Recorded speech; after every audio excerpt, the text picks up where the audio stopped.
YouTube Oziko, the Godals is back with one of my favorite videos that we do once a year, my guys of the NFL draft. So my favorite players in the 2023 NFL draft, my favorite to watch, maybe guys that I'm a lot higher on than other people. So we usually have some big time draft hits every year from this video, especially the running backs. We've been pretty damn accurate on the running backs, but more than just running back as well. But so excited to break this down for you guys. My big board's out. A recent mock draft. We'll still have one more. We have some final videos coming out before the NFL draft. I'm not going to be able to get to everything, so follow us on Twitter. The last second updates, very easy to communicate with you guys there on Twitter. If you're not following us on Twitter, you don't have one, you're missing out. Live analysis day 2 and 3 on every pick on Twitter. So another reason to follow that. Links pinned in the comments for that, and our sponsors. GLD shop, which has some sick jewelry. I have a goat chain. They send us a goat chain here, but they have NFL teams and more. Live right here on YouTube, day 1. Make sure you like, subscribe, turn notifications on. So let's start how we started the big board. CJ Stroud is my number one, not only my number one quarterback, but my number one overall player in the draft. You guys probably heard me talk about CJ Stroud enough, but accuracy is something that you really can't coach up too much. The history has shown that he is very, very, very accurate. It's rare in draft classes that you see a guy as accurate as him. I think he's still improving. He showed that against Georgia. He showed that he's kind of made for the moment, been able to make plays. The only knock on his game is the S2 test, or that he came from Ohio State. People question Ohio State quarterbacks. And I think a lot of it is because things are kind of simplified for them. Elite talent is around them. They'll run the whole play clock. They'll almost said something else there. They'll look to the sideline, and Ryan Day will change the play for them. But that doesn't mean they can't do it. I see a smart guy that's able to read coverages and knows how to go through his progression. So I think he's smart enough, despite what the S2 test has to say. Stroud's my guy at the top of this draft, so he is on this list. We're going to start off by talking about the top guys, and we'll go into a little bit, deeper. But Christian Gonzalez I put on here. Am I that much higher than everyone else on Gonzalez? Probably not. I have an elite grade on him, though, and he's a top 5 player for me, my number 1 corner. Even though the top 2 corners, I love them both very much. But and Gonzalez, we were doing mocks early, like we always do, like during the college and NFL season, and I was very, very high on Gonzalez then. And we see some comments that were like, well, who? Like, how do you have this guy that high? People eventually figured it out. But I like that I was on a guy, and other people beat everyone else, beat me to other guys. But I like that I was on Gonzalez from the start. And I have an elite grade on him. I think he's a plug and play corner in any scheme, and he can play press and off, and he's a complete type corner, making instant impact. So he is on my guys list for this year. Brian Branch, an obvious one. I have an elite grade on him, which I think everybody. I don't think there's anybody out there that doesn't like Brian Branch. But I don't know if there's anybody else that has an elite grade on him. Number 7 overall player in the draft for me. He is a dominant slot corner that can also play, maybe some strong safety. Wouldn't put it past him to play outside corner or free safety, but we're mainly going to see him in the slot, and he just dominates there. I mean, he's so instinctive. I got a thing for the instinctive guys. Being able to read the quarterback, read the play, what's happening in front of them before it's happening. And sometimes almost running the route for the receiver, jumping the receiver, getting his hands on the ball. And he's super effective in the run game. It comes up, makes a big time hit, like he's effective in man and zone. I can't, at first I'm like, he's better in man. I'm like, no, he's so instinctive in zone. Like, he's able to leave his zone and jump the ball, make a play on the ball. So all around, great player, not getting enough love. I mean, he's a total package at the slot position, which is very important in today's game. He could be the best slot defender in football almost right away. So in the NFL, so I love me some Brian Branch. He's gonna be a steal for somebody. Got Darnell Wright up there, who's my top tackle in the class. Now, it does depend on scheme. Like, if you're an outside zone team, then Paris Johnson Jr. And more teams actually probably run that. So safer pick, maybe Paris Johnson Jr. be up there, and he is up there for me in terms of rankings too. But I just love watching Darnell Wright play, just bully guys, throw them around. But usually those types of guys aren't quick enough or can't handle the quick, speedy guys or the guys with a collection of moves. But he dominated. He seemed to dominate Will Anderson. He's just very, very fun to watch, a guy to get excited about. And I think if he goes to the right home, the right scheme, which is gap slash man slash power, however you want to describe it, scheme, then I think he's going to be dominant. And I wouldn't put it past him to play like an inside zone scheme as well. Don't expect him in an outside zone, but I just, the offensive linemen that you notice when you're not even watching them, those are the guys that really stand out, obviously, and you got to like them a lot. That's a guy like Darnell Wright. Myles Murphy, I actually have him as edge number 2. Which is probably higher than most. There's probably some other people that have him at 2 out there, and I have a top 10 grade on him. I just see the upside. He has everything but a collection of moves, and I think that could be coached up, and he has everything else: the power, the length, the speed, the ability to stop the run. He's one with his power, one with his length. He knows how to use those things. High upside guy. He's going to be way more productive in the NFL than he was at Clemson. I like him as a 4-3 end. I'm surprised. I think people kind of got bored with him because he doesn't have a bunch of moves. Like, he's just kind of the same thing over and over again, but what he does over and over again is pretty damn impressive, and there's going to be more to come. He's just, with his size, power, length, you don't really see the speed, the athleticism that goes along with it. You got it here in a guy like Myles Murphy. Next, Jamir Gibbs, another guy. Like, am I that much higher on him than everyone? Probably not. I got him at 16, which is kind of high because I guess we have him mocked. People have him mocked at the late first, early second range. I'm just a fan of Jamir Gibbs. I've always have been. I was kind of talking about him back in his Georgia Tech days. I noticed him like 3 years ago watching draft film on ACC defensive prospects. ACC playing when he was playing at Georgia Tech, and I noticed him. I'm like, man, this guy looks legit. I don't really hear his name much. This is Jamir Gibbs. This is a future guy. So he stood out to me then. So I've always been a Jamir Gibbs fan since then. So dynamic running back. You see why he kind of gets the Kamara comparisons because, the pass catching ability, the shiftiness, and the ability to run, inside, even though he's not the biggest guy in the world. So very fun to watch. I've heard that some teams actually like him more than Bijan Robinson, which is a little surprising, but it depends on what you need. Do you need a running back like this, or because they're different, So, Gibbs. Just a big fan of his game overall. Israel Abanikanda. We're getting into the running backs now, which I always love the running backs having this list. They all seem to work out, And this might be the ultimate guy in this video because I've been a huge Abanikanda guy for this, and I love the name, by the way, too. Throughout this whole process, he's been my number 3 running back this whole time. Loved his tape. I was surprised nobody was talking about him. And then he doesn't go to the combine, so people still really aren't talking about him. And then he has that pro day where he absolutely lights it up. That was actually better than I expected to, even though I knew he was an athletic freak. And then people started to kind of talk about him a little bit. But so he's kind of on people's radar now. But I have him at running back 3, and I'm pretty firm on that. And there's some other good running backs that we'll talk about. Don't get me wrong. And we're not going to talk about Charbonnet in this video, but I do like him at running back 4. I do like his game, but. Abanikanda, he can see the hole, he can hit the hole, he can make people miss, and he can fly past people after the hole. And he's 20 years old. He's the youngest running back, one of the youngest running backs of the group, of the class. So much upside, so much to work with, long-term, ability as well. Like, not a guy that's going to wear down early on. So I love me some Israel Abanikanda here. Can't wait to see what team he lands out. I would prefer a zone team, outside zone, where you can kind of get him in space and get him going upfield, kind of get out there, see the hole, hit it, and go. That's what he does. A home run type guy. More running backs. Zach Evans. I'm surprised people aren't that high on him. I'm surprised, running back 5 isn't or running 5, 6, 7 isn't the consensus most people's opinion. I'm very surprised by that. It's really not. People kind of have him a little bit down the list. Maybe some people have him up here, but it's kind of a boomer bust guy though. It's a little risky, with him, but he's got the RB1 traits. He's got vision. He's got a good mixture of quickness, speed, elusiveness. What he does after the hole, he hits home runs as well, is pretty impressive. He's dropped the ball a bit. That's kind of the issue with him.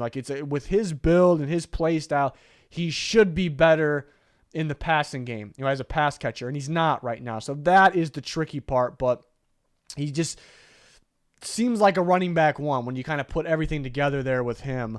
So I added him to this list, and same with my next running back in the rankings, running back 6, which him and Zach Evans are pretty back and forth. Kendra Miller from TCU has been on my radar for a long time.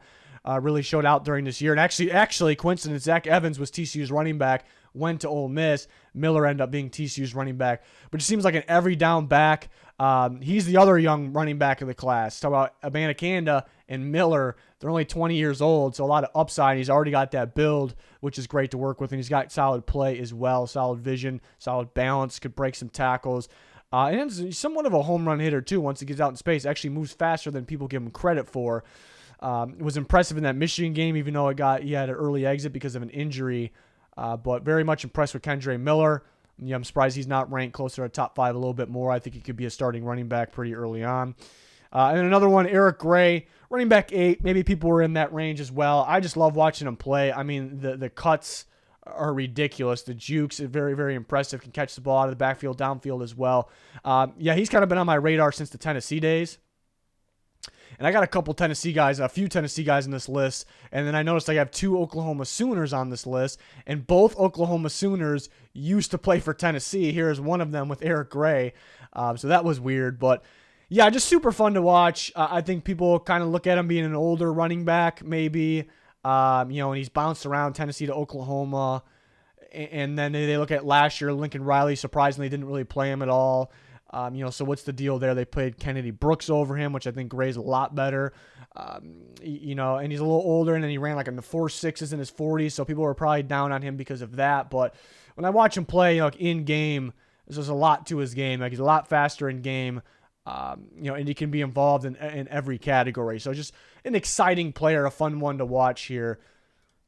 And then speaking of Tennessee, I like Jalen Hyatt. And this actually could be one of the bigger guys on this list because there's a lot of people that do not really, as a prospect, do not like Jalen Hyatt. He takes a little bit of, I've seen some fans just like interacting with people, on Twitter. They don't really like him that much. And I think they kind of look at him as, skinny, speedy, deep ball guy. And that's really all he does. But yeah, if you watch the highlights, then that's really what it's going to be made of him just going deep, making a big time play. He was also very, very dominant at that and has elite speed. I mean, he ran 4.4s at the combine. He looks like a 4.2 guy on the field. But there's actually a lot more to his game than you think. Sure, there needs to be more, but the guy can block. The guy is tough after the catch, especially for a skinny guy. He gets open across the middle of the field. And people also worry about he hasn't seen press, but he played in the slot. Guys that play in the slot really don't see press much at all in the NFL as well. So you can put him in the slot, and you saw players, they were afraid to press him, and they were playing like 10 yards off the ball, and there's a reason for that, because he is a speed demon that can win deep, and to win deep, you have to be able to catch the ball, but you have to be able to track the ball. I think he does a very good job tracking the ball. I think he has really good body control. These things people aren't giving him credit for, but I've seen him get open underneath in the middle of the field, and a lot of it is due to the slot corner playing freaking 10, 12 yards off the ball. But a lot of that is due to what Hyatt could do. And it kind of goes into the Alabama game. Alabama is very good at preparing. It's a powerhouse team. They know what's coming. They still can't stop it. He's like 2 touchdowns in. They're trying to figure it out. They still can't stop it. He ends up getting 5 touchdowns. I mean, having those dominant performances in the big moments, in the big games against top competition, it means something. It means something there. Highly productive this year. Receiver 3 for me. I moved Addison ahead of him, actually. I think he's just a much safer pick. And I like Addison that he can do a little bit more things there, but they're pretty close for me. So I have a firm first-round grade on Hyatt, too. I think he's going to be a big-time playmaker. He reminds me a little bit of Will Fuller, and people forget that Will Fuller was really, really good. He was just always injured, and he dropped the ball. But Will Fuller was really good. That last year on the Texans, before he got suspended, he was starting to feel like a top 10 receiver. And Hyatt reminds me of him, but he has better hands and better health, more durable. So I like Hyatt. And I had to throw Tillman on this list. I just had to, because the Tennessee guys are everywhere. And Tennessee was, for the first time in a while, a really good team. So it shouldn't really be a surprise that they have some really good football players that people might be sleeping on a little bit. But I just Tillman, receiver 6, that's pretty high, I guess. But is it that much higher than other people? Like, people probably have him that range of 37th overall player. I just love his game. And I kind of go back to that 2021 year, and he was so dominant. People want to compare him to Quentin Johnson, like kind of the big body guys of the class. And Yeah, of course, Johnston's more athletic. He's faster, better after the catch, but Tillman actually is pretty tough after the catch.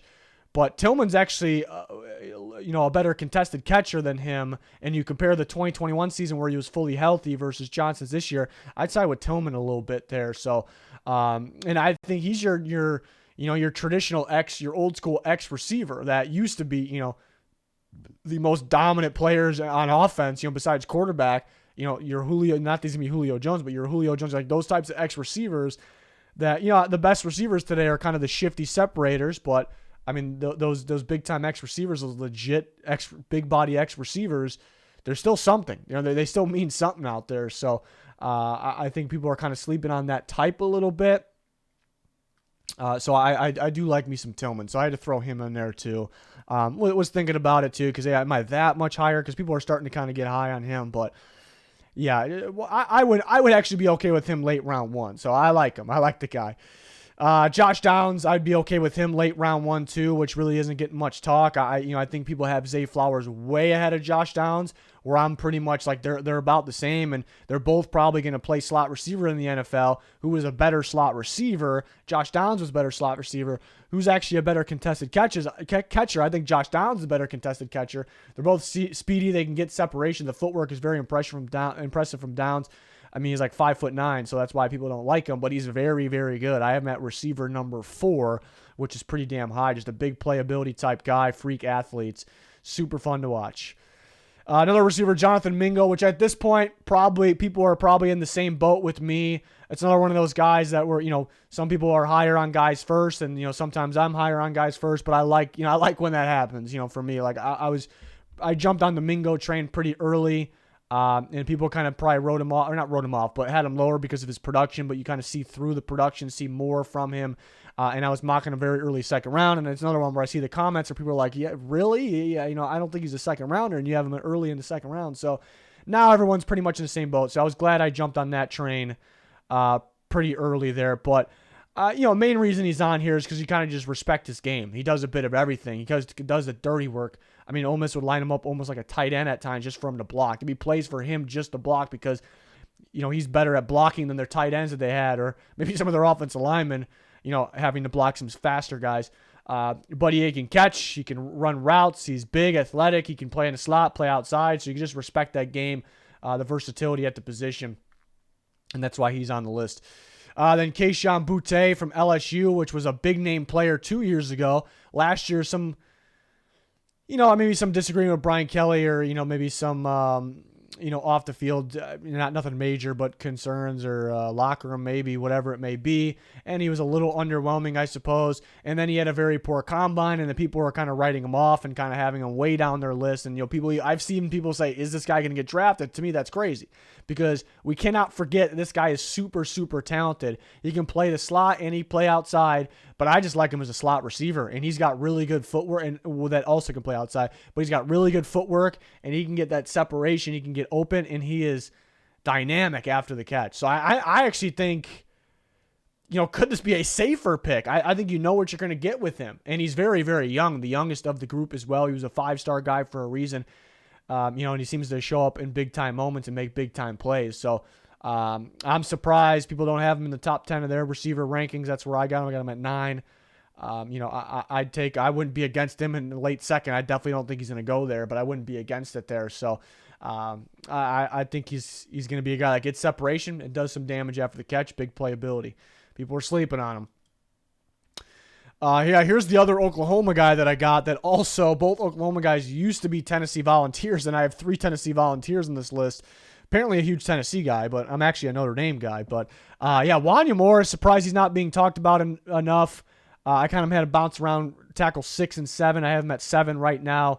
I wouldn't be against taking a shot on him late second round because the upside is ridiculous. Former 5-star tackle. He has the length, the athleticism, and the power combination. The technique needs to be brushed up a little bit, and Oklahoma didn't really have a pro blocking scheme.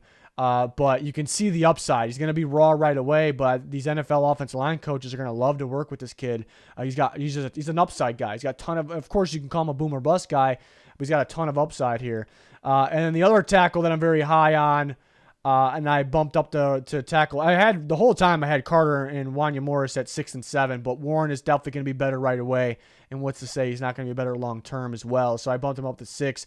He's got a really good tape. He only played 4 games this year because he was injured. And that's probably why people aren't talking about it a whole lot. But when you watch the tape, the limited sample size this year, but last year, or I should say 2 years ago, really good tape. I mean, the tape says early second round. The reason it's not first is because he could be a little bit better as a run blocker. And the run blocking isn't great. It's not terrible, but the pass protector is what we're looking for. He's a very, very good pass protector. The pass protection-wise, I think late first is what the talent says. But then you factor in he was injured this year, only 4 games. He could work on the run blocking.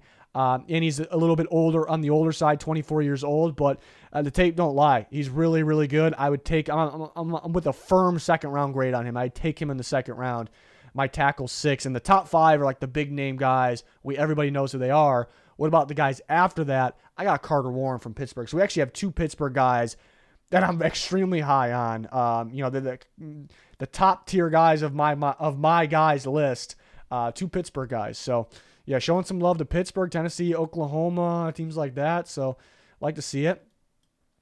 And this is another guy that's probably at the, if we were going to rank my guys, like how much I like them, how high I am, Keanu Benton might be sitting at the very top, through the guys that we've talked about, Branch, Abanikanda, Benton, those guys at the top. I think actually it's crazy though, because Benton, I think everybody loves Benton. I see that everybody, like, maybe he's on a lot of my guys list. Like, everybody loves Benton, so that's great.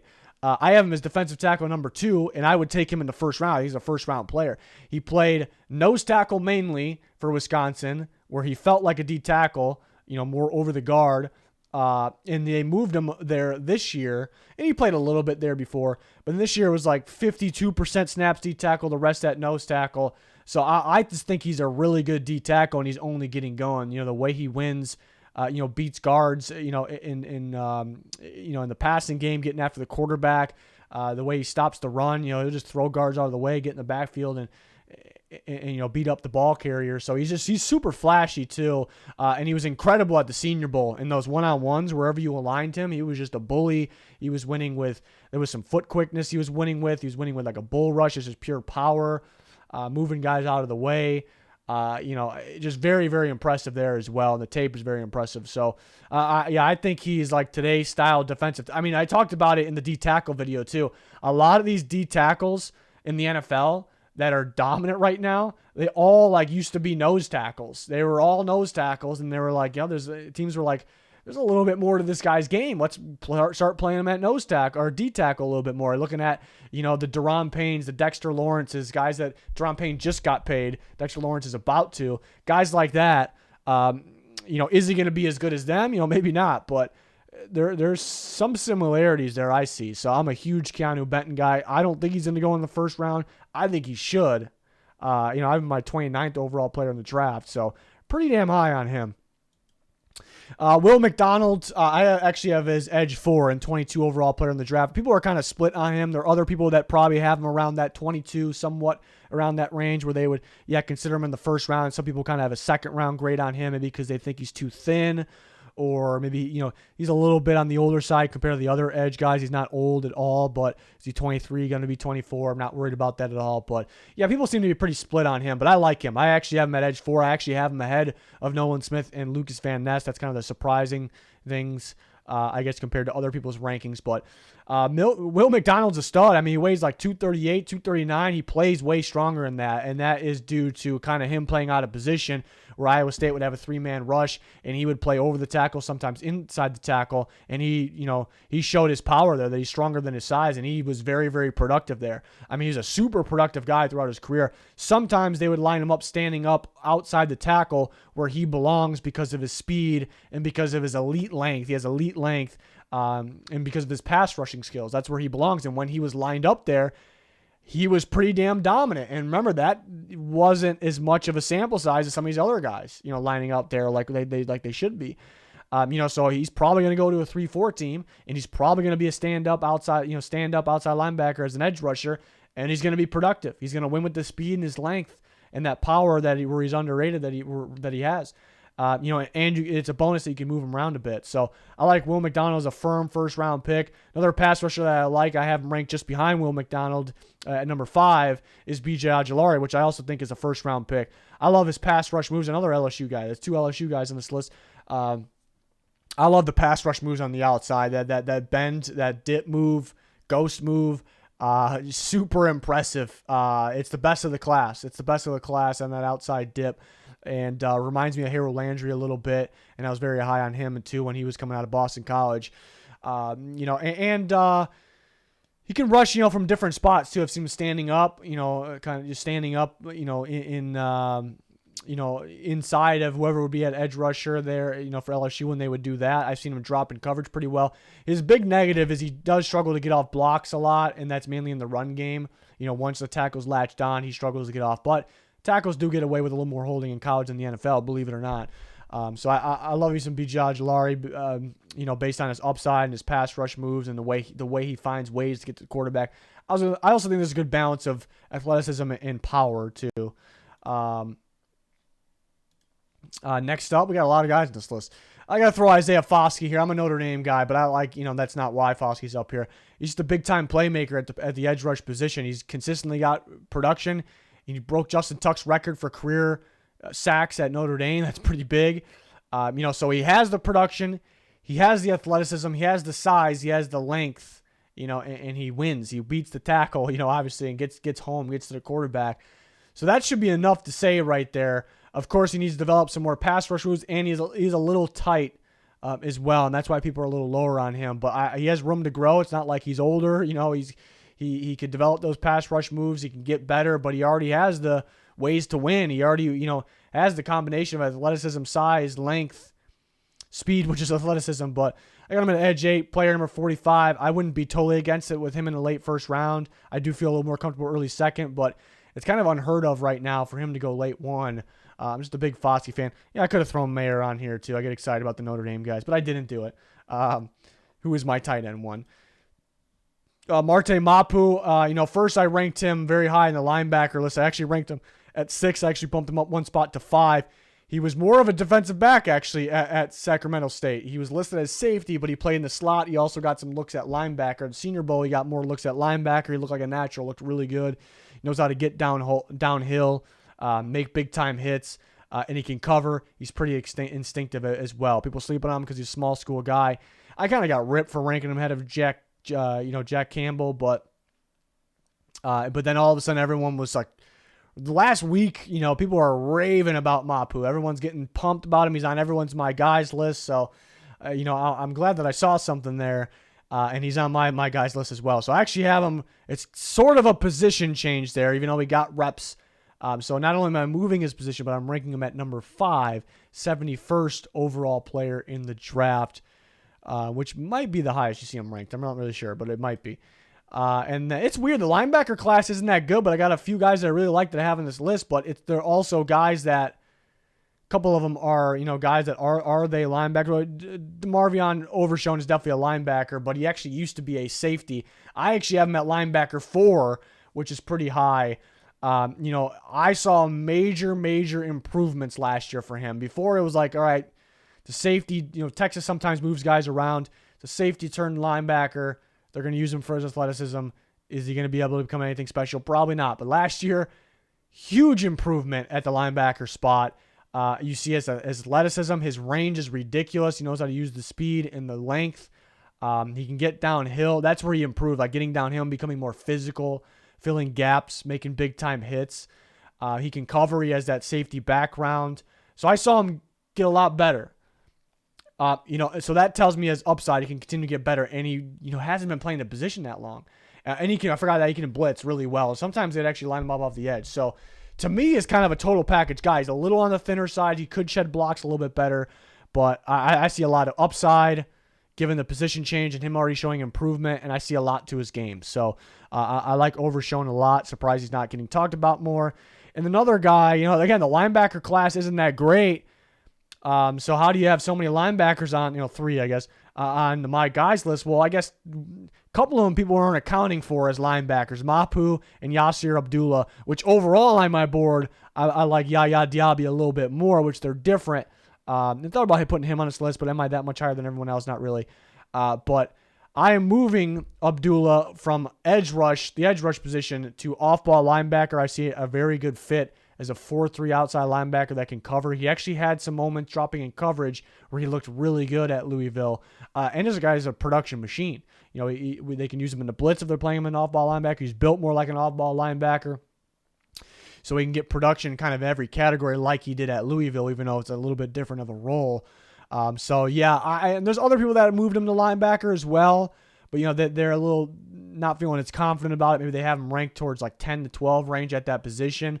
Yeah, I got him at linebacker 6. I got him ahead of some linebackers that have more experience at the spot, and other people might have as better. So I really feel good about switching that position there and him playing a 4-3 outside. So, and then kind of using him as a blitz guy on passing downs, which again he can cover on passing downs as well. So excited to see who gets him and how they use him. I think I know how they're going to use him. Then Julius Brents, who I have as cornerback 6, I have after the obvious top 5. And I would not be against taking him in late round 1. I love his length, his athleticism, explosiveness. I mean, just elite length. I love the upside. He's very good in zone, but he has upside as a man coverage corner and press as well, using that length. And he's more physical than people give him credit for, too. Seen him be a lockdown guy at times, seen him be a playmaker at times. So I love his game. I have him as cornerback 6 after the obvious top 5, which maybe some of you do as well. I've seen him ranked more towards like the cornerback 9 range, or maybe 8. 35th overall player for me. Again, I wouldn't be against taking him late 1. I think he goes early 2, but we will see.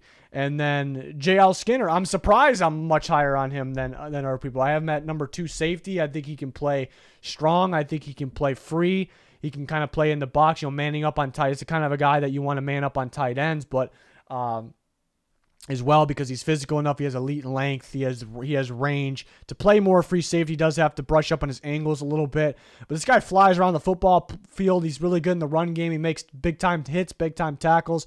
He's got his hands on the ball quite a bit as well. Kind of very sticky in coverage. There's a lot of defensive backs. I won't even say just safeties, but a lot of defensive backs in this class that, I feel like they're good. They're only good in man. They're only good in zone. I think he's good in both. And you can move him around based on what the offense is showing you. So I do like that from him. It was tough that he was injured during the pre-draft process. And the tough, maybe why people are a little lower on him, because he gives you free safety vibes. Like, he's got that length. He's got the range. He's pretty athletic. So people kind of see him as projecting more as a free safety, but then you look at his angles that he takes when he's at free safety. They're not good. They're not good right now. They could improve. So people are like, he doesn't have the angles, so I'm not going to rank him high because he's a free safety, but he's really not a free safety. You can definitely feel the upside there. You can see the upside, but to me, I like him more of as a strong safety, being able to man up on tight ends when you need him to as well. So a team that plays, I'd say mainly man, but you could definitely play the zone too. You can play zone. So a team that runs a good mixture there makes some sense. So these are a list of guys that I like a lot. My favorite players in the draft. A mixture of that. They're my favorite to watch, or maybe I'm just a lot higher on than other people. They're maybe not one of my favorite players to watch. Maybe I'm just a lot higher on them than everyone else. And some of these were surprising that I was. So it's a good mixture of that. So can't wait to see where these guys land on draft day. Can't wait to see how they look in their NFL career. I've been doing this video for a long time, and it just seems like we've had some pretty decent success with some of these, not all of them, but some of these guys. So that's why I just can't wait to see what happens, where they land. So I feel like the Lions been getting guys from this list a lot recently. That's why I always say me and Brad Holmes, their GM, share the same board. Maybe not last year, maybe it was more so the year before, but I ranked them the second draft last year, so they end up getting guys I really like. So I'm curious to see if they dig into some of this list as well this year. But there's a lot of guys to go around for everyone. But that's going to wrap it up for this one. I enjoyed making this. Hopefully you guys enjoyed it as well.